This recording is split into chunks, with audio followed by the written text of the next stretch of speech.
আজ সংসদে অনুমোদন হবে ২০২৬-২৭ অর্থবছরের বাজেট। বহাল থাকছে ৯,৩৮,০০০ কোটি টাকার প্রস্তাবিত আকার। তবে প্রধানমন্ত্রীর সুপারিশের পর ২ বছরের জন্য করমুক্ত আয়সীমা হচ্ছে ৪ লাখ টাকা। করের আওতার বাইরে থাকছেন কাঁচা বাজারের ক্ষুদ্র ব্যবসায়ী ও মুদি দোকানদাররা।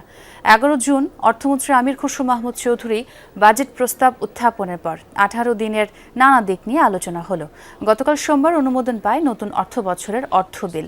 সেখানে পুঁজিবাজারের শুল্ক কাঠামোতে আনা হয় বড় পরিবর্তন। কর ছাড় দেওয়া হয়েছে কোম্পানি লেনদেনে।